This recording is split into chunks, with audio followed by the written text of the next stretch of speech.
A5. It's one of the more favorable picks for KJ. It's one of his favorite heroes. Ryoma, seen a lot of bans today in comparison to yesterday in Group A.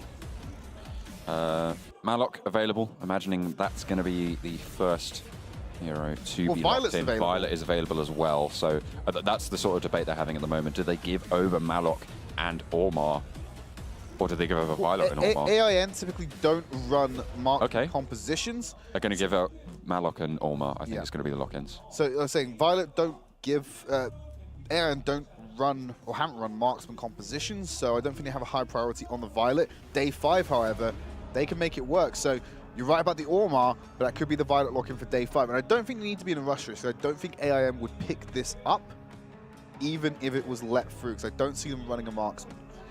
But no, that's going to be Ormar and Violet confirmed for Day 5. We've seen what Violet can do when left unattended.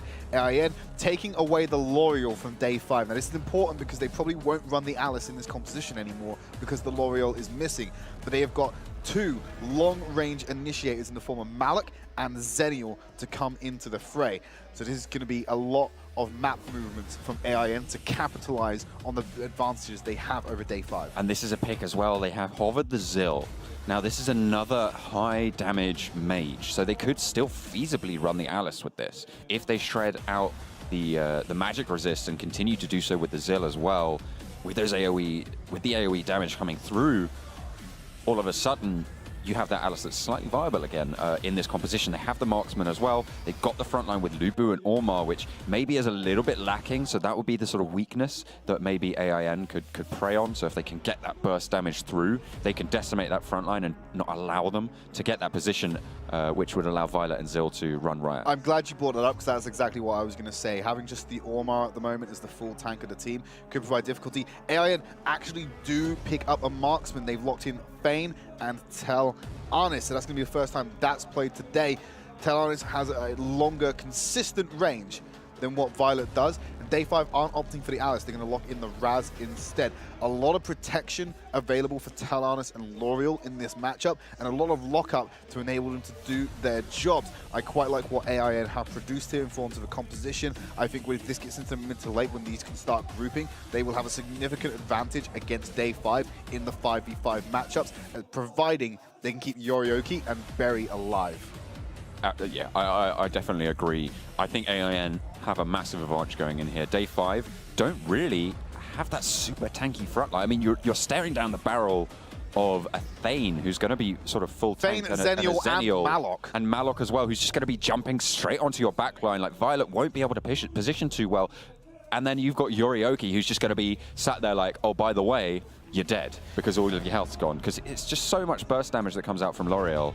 You can't really stand up to it. And the Tel-Arnis as well, so consistent. Their only hope is that they can get both Zill and Lubu onto this backline without losing too much HP, so they can have that skirmish with the L'Oreal, with the Tel-Arnis. And that way, they can take out the backline, win that fight, and get themselves the victory overall. Because if you're just left with Malok, Fein, and Zenial as the 3 remaining members of the team, and you've got most of your lineup available, they won't have sufficient damage to win out that fight. They're going to be pushing in, see if they go for any of these early invades on either side, and it's going to be Day 5 to take the initiative to start off. They have that presence in the river, but they could be collapsed on here if they're not careful. 4 members versus 3, the L'Oreal as well waiting in the wings, and the reverse invade coming out from the Zenial. Will be stood up against that Violet though, so probably not the most favorable of fights. Not going to be able to get it, and Day 5 did back out their invade onto the Might buff. I think they saw too much risk there with the positioning around the mid lane, so they're just going to allow that buff to be secured by AIN and work on their own job. So both the marksmen have taken to the jungle so far. They're picking up both the buffs. They're trying to protect that Might buff for Tel-Arnis to come and collect on the side of AIN. Day 5 already got that Violet working on her final Sage buff in that jungle before trying to make some presence known on the field. Yorioki left alone slightly in that mid lane, and Thane ready to back it up. Roro and Thane sort of like, it's my brush, no, it's my brush, and then KJ rolls in and says, actually, by the way, you have the rest of your team to back you up, and I'm going to be chunking out the damage. The tumble comes through the knockup as well, and KJ picks up first blood, but here comes Malok weighing into the fight. You've got Yorioki so consistent on the damage. Berry finds the kill with Telenas, and that is going to be Malok falling as well, so a 2-for-1 trade. Day 5 find the first blood as well, and they are going to come out on top here. Yeah, KJ remains uncontested there on the Violet. No pressure on him whatsoever. You did see Pure trying to get it down, but he was walking through too many members by himself to get the damage done and remove KJ from the fight. So it doesn't bode well for them if they can't shut down the Violet in these fights. And GK wasn't even there. Neither was Chan, despite Chan doesn't have access to his reposition yet, his ultimate. So we're not going to see him join the fight. When also all these heroes hit level 4 and beyond, I think that's when we start to see AIN taking advantage in these team fights. But for now, fighting the Abyssal Dragon, they're just going to make sure they use the numbers advantage. Abyssal Dragon got the reset, unfortunately. They're going to have to start all over again on that. And that's given Day 5 some time to get more bodies in the bottom side of the map. Chan now has access to his ultimate, so this is where it becomes dangerous for Day 5 because he can get to that fight extremely quickly. It means that GK may have to start traversing down sooner, but he's going to focus on the Spirit Sentinel for now. And of course, remember that Zenial can reposition super easily, but you can't reposition when you've got two people. You can't outposition two people when you're only at one on your own. This is the time when they should have been looking for the reposition. You know, yeah. You got two members on the top side of the map. You start the Abyssal Dragon, and you have Zenial come into the fight. It's not a 5v4 then; it's a 5v3. If you can burst out the members of Day 5 before the reinforcements get there, you've won that fight, and you've won yourself the Abyssal Dragon. Ormar and Boss on Thane, both still trying to fight over this side brushes. You know, the Abyssal Dragon side, and they're going to go in for the fight. There's L'Oreal trying to jump in. RF has to get backed off, and there's the knockup from Pure. Taken very low. Day 5's members fleeing, but just able to get away. Ormar over the wall. The rest of them just going to try and burst out Abyssal Dragon, but another reset, and Violet actually will be able to get a lot of damage with the Zuka as well. Sorry, not the Zuka, the Raz. And Boss will get burst down. KJ finds another kill. They haven't got Zenial. Zenial had to go top to answer GK because he was going to get that tower for free. And now KJ running rings around Berry. One more shot. If he goes for the tumble, he could probably get it if he wants to risk it without the vision. And L'Oreal off in the wind. Incredibly risky play. But because Zenial had to go back up top to answer the Zil, and he had just used his ultimate, there was no way they could continue that fight. L'Oreal just jumped in against 3 players on Day 5, where one of them is Raz and one of them is Violet, and expected to get away with something. Well, you got Roro with a stun. You've got Raz with a knockup, and you got Violet with insane amounts of damage. With the L'Oreal being taken off the field, Zenial still in the top lane. It's an easy Abyssal Dragon pickup for Day 5. Yeah, I'm not too sure what was going on there, but Yorioki did fall, and that allowed them to rotate down. The advantage now firmly in the hands of Day 5, and this is something that we said it was in the hands of AIN to get the early advantages, and they haven't done so. Absolutely, they need to maintain this, because if Day 5 start to snowball the game, there's no way they're going to be able to get onto the backline, and even if they do, they'll just get shredded by Violet, shredded by Zil before they can get anything done. The long range from Berry doing plenty of poke damage. Over onto the Lubu in the hands of RF, and Yorioki dashing in. Gets a lot of damage down. KJ could find himself in a spot, but has to tumble away. Yorioki tries to follow it up, but under turret. You cannot find what you're looking for, my friend. KJ tumbles away, positions nicely, and gets a double kill. Make that a triple. Finds it onto the rest of the team. Boss has to run away, and Berry as well to follow. RF has the chase down. Zil as well, and they're just going to tumble in. The rest of AIN seems soon to follow as Day 5 will find everything they're looking for. The ace across the board with no kills going over to AIN. So Day 5 there were incredible at turning around the over-aggression from Yorioki. Before he had the damage to take down KJ, he did have the Endure running as his talent. So the plan was get in there, get the kill, Endure, and hopefully my team could back me up. Didn't get the kill. He endured in tower range and reset the tower aggro, but he's still in the middle of the rest of the Day 5 roster, so there's no way he was going to get out of that alive, and he didn't even achieve the objective he was looking for. So Yorioki's overzealousness there has cost AIN greatly in this matchup, and you can see about 5k gold lead in the favor of Day 5. Yeah, both Lubu and Violet opting to go for the Soul Stealer first item, which I mean they will just continue to farm in that jungle and stack up the damage to that 15th stack and try and get there as fast as possible.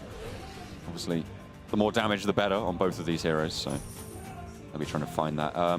Lifesteal as well, super useful for Violet at the range. We'll be able to find what they're looking for. Chan in a little bit of a spot here, but jumps away. The dash allows him to escape underneath his second turret, but they're going to continue the dive, and Violet, so much damage pouring out as well as the Raz, and it's going to be Roro to actually find the kill. Look at the mini-map. There's only one player in vision, and that was Zill in the bot lane, who AIN are dealing with at the moment.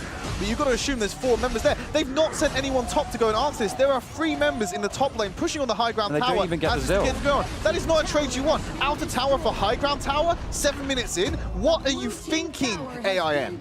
There's no excuse for plays like that. And then Raz comes in and is actually going to be able to try and take care of the enemies. But no, they do actually get away. And there's a mid turret falling as well. What a massive misallocation of resources by AIN. They've got an 8k gold lead 7 minutes in, John. This should not be happening. That high ground tower should have been defended. There was an overcommitment on GK in the bottom lane. You just saw Berry get taken out in the top lane underneath that turret. You're still going to commit to a push for an outer turret when you've got risk of a high ground being lost? It's just sloppy play from AIN.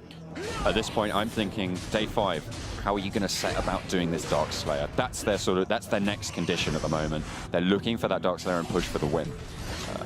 Or, I mean, if they find the right team fight, they could just get the kills and go for the win. But this early in the game, they don't have the death timers. That's unfortunate. Athen was spotted out going into that bush by the side of AIN. If they would have got in there a little bit sooner, they could have potentially had a catch when someone went to go and check what was going on with the Dark Slayer. You see all 5 members in the top of the map. They've got the pressure in the bottom lane at the moment as the wave is pushing towards AIN.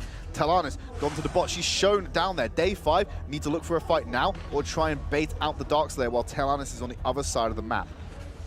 Rotating in, they have started the Dark Slayer. Ormar still in the jungle, trying to pretend like they haven't started it, but AIN know what's up at this point. Athen and Roro will try get it, but there's the Dark Slayer going over. Chan will go down as well. Trading back onto Athen, going down, and Yorioki will pick that one up.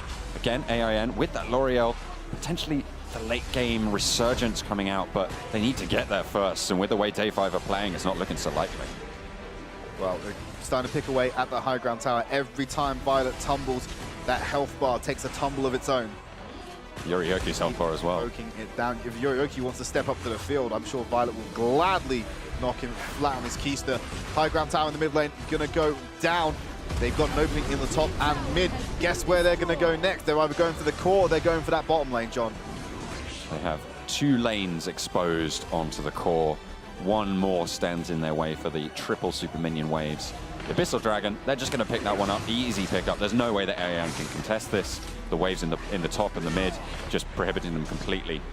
They have accrued a 1,000 gold lead per minute in this game. They're 10k ahead of AIN. They're just conscious. I think they're trying to get control, just make sure no one's in the top side. You've got to remember, the top and mid of their base is exposed. They don't know where Day 5 is until now. Day 5 could have been waiting in a bush for them to go and push out a lane, and then all go as a 5-man unit and just take the core without the wave. That's why they wanted to scout out the top side before moving over to the bottom to make sure that there wasn't some kind of backdoor. Oh, they're going for the engage. Pure manages to land the knockup, but the damage is so strong. KJ on the back, untouched, and Day 5 ripped through the health bars of AIN, pushing on through. This is going to be the game. The waves are there. They can push on through. No, the waves aren't there, sorry. They're just going to tank up the core, and that is going to be the damage coming through from KJ. The core is going to fall, and Day 5 take the first game in this best of 3. AIN fall, and the Koreans take down their countrymen. Berry was the first member of AIN to drop in that fight. He was also one of the targets that was positioned furthest in the front of the fight. That's the exact opposite of what you needed Berry to do to make this composition work. You needed him on the back, using Talanis' oppressive range to shut down any kind of attempts to get anywhere near her. Why?